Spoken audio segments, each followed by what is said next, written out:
Je suis Patrick Rufino, artiste musicien, originaire du Bénin et j'habite sur Paris depuis plusieurs années maintenant.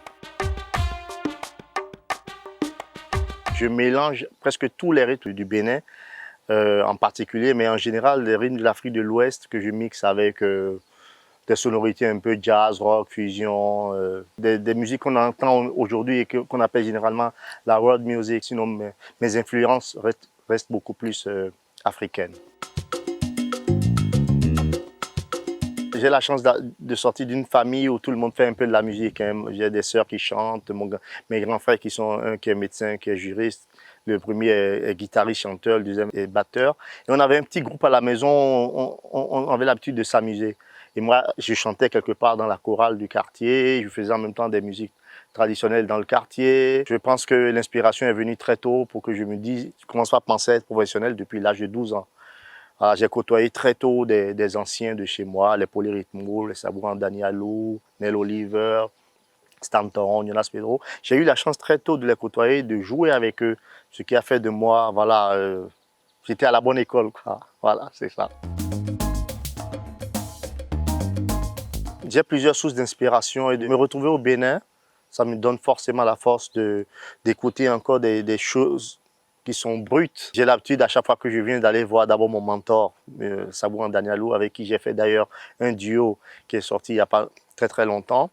Et aller le voir et à Porto Novo, ça me ressource. Et quand je viens ici, dans un endroit comme celui-là, forcément je repars de l'Afrique avec des sonorités, avec d'autres images. On a besoin de se ressourcer pour avancer. C'est ça le socle de notre existence. Et voilà, je suis très content de pouvoir avoir ça. C'est une chance. C'est très difficile depuis l'avènement du Covid. Il faut dire que tout est arrêté. Moi, je pense qu'en 2 ans, j'ai eu la chance de faire, depuis l'année dernière, un concert à Lille, en France. Mais depuis, c'est compliqué. Je pense que les gens qui vivent en Afrique ont encore plus de chances de pouvoir, de temps en temps, faire des spectacles. Mais nous qui vivons dans Paris, on ne fait rien. Tout est fermé, en espérant que ce mauvais moment passe vite pour qu'on reprenne le chemin des concerts. Parce que s'il n'y a pas de concert live, on n'est pas bien, quoi. On a besoin de vivre. Moi, je suis agréablement surpris de voir aujourd'hui qu'il y a beaucoup d'artistes originaux. Il y a des gens qui font aussi... J'ai remarqué que les Béninois commencent à consommer un peu la musique du Bénin, ce qui ne se faisait pas avant.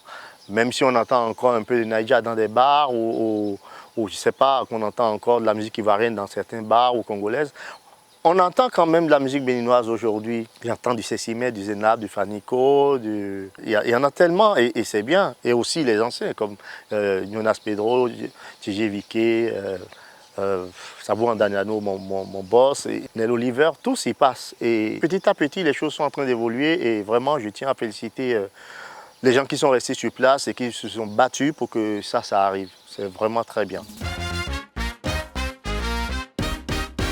Beaucoup de concentration, de sérieux. Je pense comme tous les métiers, pour réussir, il faut...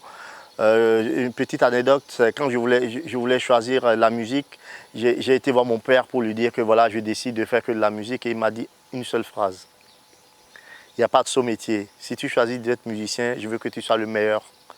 Et quand ton père te dit ça alors que tu es encore jeune et brillant à l'école, c'est un coup de massue sur la tête et tu as intérêt vraiment à ne pas le décevoir. Et je pense que c'est un métier où on ne finit jamais d'apprendre. Comme le disait Armstrong, le jour où je finis d'apprendre, c'est le jour où je suis dans la tombe.